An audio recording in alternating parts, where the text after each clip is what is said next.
ஆதி என்னும் பராமரையே அன்பான மனோன்மணியே ஜோதி எனும் பஞ்சகத்தாலே சொற்பெரிய கரிமுகனே தீது நீக்கும் கந்தவளே திருத்துகின்ற குருநாதர்களே 18 சித்தர்களே பண்பான பரமசிவமே ஓதியே ஜோதிடங்கள் உரைப்பதற்கு நாதவிந்து வடிவாக நல்ல துணை ஆவீரே. உலகில் உள்ள தமிழ் பேசும் அனைத்து நல் உள்ளங்களுக்கும் மற்றும் ஜோதிட சார்ந்தவர்களுக்கும் மூத்தோர்களுக்கும் ஜோதிட ஆர்வலர்களுக்கும் மற்றும் இந்த காணொலியை காணும் உங்களுக்கும் அஸ்ட்ரோராஜின் இனிய நல்வணக்கங்கள். பணம், சந்தோஷம், மகிழ்ச்சி, யோகம், கோடீஸ்வர யோகம். உடலும் மனமும் ஒரு சேர மகிழ்ச்சிக்கு பணம் தேவை என்ற எண்ணம் மனிதனுக்குள் ஆழமாக அந்த எண்ணம் வேரூன்றி வளரத் தொடங்கிவிட்டது. அந்த வகையில் பணம் இருந்தால் மட்டும்தான் இந்த உலகில் கௌரவம் என்ற நிலைக்கு தள்ளப்பட்டு விட்டோம். அந்த வகையில் மகிழ்ச்சி எங்கிருந்து கிடைக்கிறது என்பது சார்ந்த தகவல்கள் மற்றும் அந்த மகிழ்ச்சி என்பது என்ன, அந்த மகிழ்ச்சியின் மூலம் பெறக்கூடியது என்ன, இந்த மகிழ்ச்சிக்கு தடையாக இருப்பது என்ன என்று ஒரு தேடல் இருந்தது. அந்த தேடலினுடைய பிரதிபலனை அல்லது பிரதிபலிப்பை இந்த காணொளி. பொதுவாக ஒரு ஜாதகத்தில் தோஷங்கள் மிகுந்தால் அந்த ஜாதகர் அதிக துக்கத்தையும் சோகத்தையும் சந்திப்பார். பிதிர்தோஷம் உள்ளவர்கள் தகப்பனாரோடு ஒத்துப்போக முடியாது. தந்தைக்கும் ஜாதகருக்கும் எப்போதும் பிணக்கு இருந்து கொண்டே இருக்கிறது. பகலில் பிறந்த ஜாதகருக்கு 9இல் சூரியன் இருந்தாலும் சனி இருந்தாலும் சூரியனும் சனியும் சம சப்தமாக பார்த்து கொண்டாலும் ஒருவருக்கொருவர் கேந்திரத்தில் இருந்தாலும் ஒருவருக்கொருவர் பரிவர்த்தனை பெற்றிருந்தாலும் ஒருவருக்கொருவர் நட்சத்திரத்தை கொடுத்திருந்தாலும் தந்தை அல்லது தந்தை வழி உறவுகளோடு அவர்களோடு ஒன்றி போவது என்பது சாத்தியமில்லாத ஒன்று என்பது நடைமுறையில் பார்க்க முடிகிறது. இவர்களால் தந்தையோடு ஒத்துப்போக முடியாது என்பது மட்டுமல்லாமல் தன் பிள்ளைகளோடும் ஒத்துப்போக முடியாத மந்த நிலையை அந்திம காலத்தில் சந்திக்கிறார்கள் என்பது நடைமுறையில் பார்க்க முடிகிறது. சூரியன் 6, 8, 12இல் மறைந்து 9, 10 கூடியவர்கள் சேர்ந்து தர்ம கர்மாதிபதி யோகம் ஏற்பட்டாலும் 6, 8, 12ஆம் இடங்களில் 9, 10 கூடியவர் சேர்ந்து தர்ம கர்மாதிபதி ஏற்பட்டாலும் தந்தை உயிரோடு இருக்கும் வரை இவர்களுக்கு தொழிலில் முன்னேற்றம் கிடையாது என்பது மட்டுமல்ல, சந்தோஷம் கிடையாது என்பது நடைமுறையில் பார்க்க முடிகிறது. இது இல்லாமல் லக்கினத்துக்கு 5ஆம் இடத்தில் செவ்வாய் இருந்தாலும் 5ஆம் இடத்தில் செவ்வாய் பார்த்தாலும் 5ஆம் இடத்தில் அல்லது 5ஆம் இடத்துக்குரிய கிரகத்தினுடைய நட்சத்திரத்தில் செவ்வாய் அமர்ந்து 5க்குரியவனால் பார்க்கப்பட்டாலும் தந்தையினுடைய அருகாமை இருக்கும் வரையில் அந்த ஜாதகர் வெற்றி பெறுவதில்லை என்பது நடைமுறையில் பார்க்க முடிகிறது. எவ்வளவு சம்பாதித்தாலும் தனக்கென்று சொத்து சுகம் சேர்க்க முடியாத ஒரு மந்த நிலை. சம்பாதிக்கும் பணமெல்லாம் ஏதாவது ஒரு வகையில் கையில் இருந்து செலவாகி கொண்டே இருக்கிறது. இந்த தோஷம் என்றாலும் கூட மாத தோஷத்தில் பலன் இதைவிட கொடுமையாக இருக்கிறது. சந்திரனோடு சனி ராகு போன்ற பாவகிரகங்கள் சேர்ந்தாலும் சந்திரனை சனி ராகு பார்த்தாலும் மாதுர்தோஷமே. 4ஆம் இடத்தில் சந்திரன் இருந்தாலும் சனி போன்ற கிரகங்கள் பார்த்தாலும் 4 லக்னாதிபதியும் 6, 8இல் மறைந்து இருந்தாலும் இது பலமான மாதுர்தோஷமே. 4 சனி ராகு போன்ற கிரகங்களால் பார்க்கப்பட்டாலும் மாதுர்தோஷமே. இந்த தோஷம் உள்ளவர்களை தாய் விருப்பக்கூடிய தன்மையுள்ளவர்களாக இருக்கிறார்கள் அல்லது தாய் அதீத ஈடுபாட்டோடு அந்த குழந்தையிடம் பாசம் காட்டினால் அந்த தாய் பலமான நோய்க்கு உட்பட்டு நோயாளியாகவே இருக்கிறார்கள் என்பது நடைமுறையில் காண முடிகிறது. என்னதான் இவர்கள் தாயின் மேல் அதீத பாசமாக பற்றுள்ளவர்களாக இருந்தாலும் 18, 20 வயதுக்கு பிறகு இவர்கள் தாயை பிரிய வேண்டிய நிலை ஏற்படுகிறது. தாயுடன் ஒரே வீட்டில் வாழ முடியாத மந்த நிலை ஏற்படுகிறது. சிலருக்கு தாயை இழக்கக்கூடிய தன்மையும் சந்தர்ப்ப சூழ்நிலை அமைந்து விடுகிறது. அப்படிப்பட்ட தாயின் உயிர் பிரியும் நேரத்தில் இவர்கள் தாயின் பக்கத்தில் இருக்க மாட்டார்கள் என்பது மட்டுமல்ல, கடைசி காலத்தில் செய்ய ஏமக்கிரியையோட இவர்களால் இந்த தாய்க்கு செய்ய முடியாமல் போகிறது என்பது நடைமுறையில் காண முடிகிறது. இவருக்கு அதிகமாக பெண் பிள்ளை பிறக்கிறது என்பதை நடைமுறையில் பார்க்க முடிகிறது. இப்படி மாதுர்தோஷம் உள்ளவர்களுக்கும் புத்திரதோஷம் உள்ளவர்களுக்கும் பெண் மக்களின் செயல்களால் இந்த ஜாதகர் அவமானப்படுகிறார். பிதிர்தோஷம் உள்ளவர்கள் புத்திரதோஷம் இருந்தாலும் கூட ஆண் பிள்ளைகளால் அவமானப்படுகிறார். பொருளாதாரம், குடும்பம் பலமான சரிவை சந்திக்கிறது. எப்போது சந்திக்கிறது என்று பார்க்கும் பொழுது 6, 8, 12க்குரியவர்களுடைய தசாபுத்தி காலங்களில் சந்திக்கிறது என்பது நடைமுறையில் காணப்படுகிறது. 6, 8, 12க்குரியவர்கள் நட்சத்திரங்களில் இருக்கும் கிரகங்கள் தசாபுத்தி காலங்களிலும் சங்கடங்களையும் சலிப்புகளையும் ஏற்படுத்துகிறது. சர லக்கணமாக இருந்தால் 11 தசாபுத்தியிலும் 11 நட்சத்திரத்தில் இருக்கும் கிரகத்தினுடைய தசாபுத்தியிலும் குடும்பம் பெரிய பாதிப்பை சரிவை சந்திக்கிறது. பொருளாதார சந்திப்பையும் சந்திக்கிறது. 8 11 தசை நடத்தினாலும் 11 8 தசாபத்தியை நடத்தினாலும் தன்னை சுற்றி இருக்கக்கூடிய பாதக ஸ்தானத்துக்குரிய உறவுகள் மூலமாக சங்கடங்களையும் பிரச்சனைகளையும் பாதிப்புகளையும் ஏற்படுத்துகிறது. சர லக்கணமாக இருந்து 11ஆம் இடத்தில் 6 பார்க்கப்பட்ட செவ்வாய் இருந்து தசை நடத்தினால் ஜாதகர் பரம்பரை நோயால் தாக்கப்படுகிறார் என்பது மட்டுமல்ல, நோய் குணமாகாமல் நீண்ட காலம் துன்பத்தை அனுபவிக்கிறார்கள். மருத்துவத்துக்கு புலப்படாத நோய்களும் பிள்ளி சூன்யம் கோளாறு போன்ற நோய்களையும் நொடிகளையும் அதனால் ஏற்படக்கூடிய செலவுகளையும் கால இழப்புகளையும் அடையாளம் காட்டும் தன்மையோடு அமைந்து விடுகிறது. கலஸ்தர தோஷம் இருந்தால் அந்த ஜாதகர் படும் வேதனை சொல்லவே வேண்டாம். 7ஆம் இடத்தில் சனி ராகு செவ்வாய் குரு இவர்கள் இருக்கும் பட்சத்தில் அல்லது 7வது இடத்துக்குரிய கிரகம் 7ஆம் இடத்திற்கு 6 8 12 அமையும் பட்சத்திலும் அவர்களுக்கு சங்கடங்களும் பிரச்சனைகளும் ஓயாமல் வந்துவிடுகிறது என்பது நடைமுறையில் பார்க்க முடிகிறது. 7 6 8 12 மறைந்திருந்தது 6 8 12 தொடர்பு பெற்று இவர்களுடைய தசாபத்தை நடக்கும் காலம் மனைவி சார்ந்த உறவுகளால் இவர்கள் படக்கூடிய துன்பமும் வேதனைகளும் சொல்லொணாத நிலையில் இருக்கிறது. லக்னாதிபதி நல்ல நிலையிலிருந்து 2 9 தொடர்பு இருக்கும் பட்சத்தில் 35 வயதுக்கு மேல் திருமணம் நடக்கும். ஆனாலும் மனைவியோடும் ஒத்துப்போவது கடினமாக இருக்கிறது.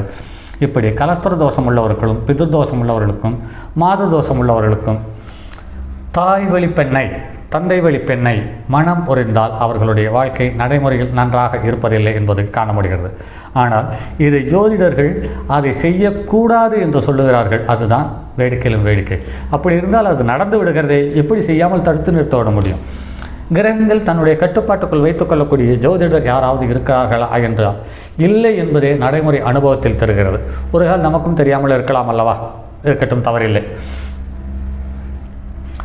7ஆம் இடத்துக்கு முன்னாடியும் பின்னாடியும் பாவக்கிரகம், லக்னத்துக்கு முன்னாடியும் பின்னாடியும் பாவக்கிரகம், அதாவது பாவகர்த்தார் யோகம் அல்லது சுபகர்த்தார் யோகம் என்ற யோகத்தில் எந்த அமைப்பு அமைந்தாலும் குடும்ப வாழ்க்கை என்பது ஏற்ற இறக்கத்தை தருகிறது.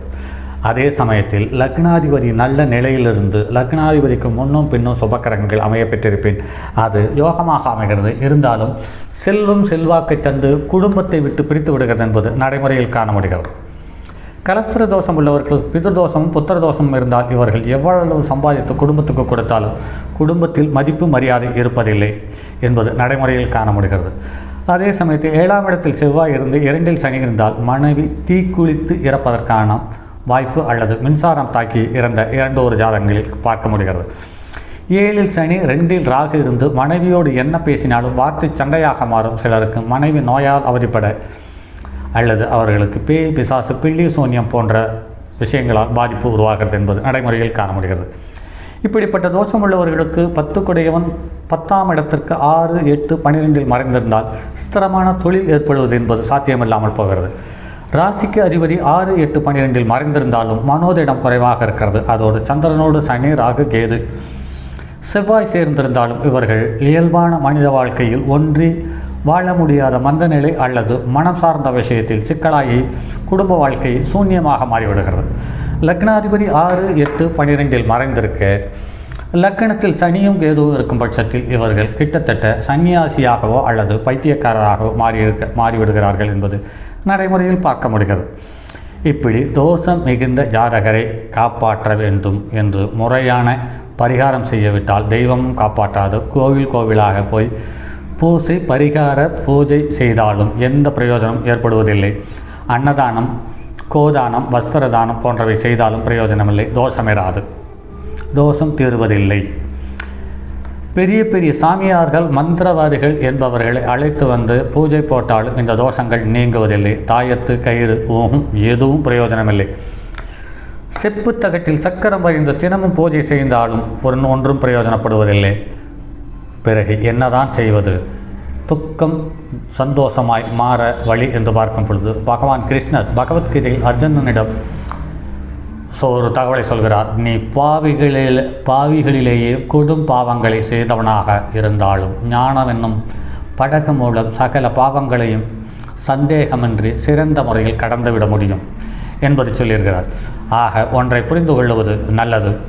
ஞானம் என்பது முக்காலத்தையும் சொல்லும் திறமையல்ல. மன தெளிவுடன் ஞானம் மனம் தெளிவு பெற்றால் முக்காலத்தையும் உணர்ந்து கொள்ளும் தன்மை ஏற்பட்டுவிடும். ஞானம் என்பது எப்படி கர்மங்களை நீக்கும் என்று பார்க்கும் பொழுது மனம் தெளிவு பெற்றால் அஞ்ஞானம் மறைந்து விடுகிறது. கர்மங்களை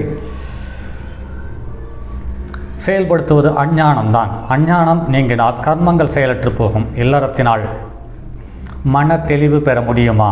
முடியும். எப்படி? தாங்க முடியாத துன்பமும் துக்கமும் ஏற்படும் போது எந்த கிரகத்தினுடைய தசாபுத்தி நடக்கிறது என்று பாருங்கள். அந்த கிரகத்தினுடைய அதிதேவதையான காயத்ரி மந்திரங்களை தினமும் பாராயணம் செய்து பாருங்கள்.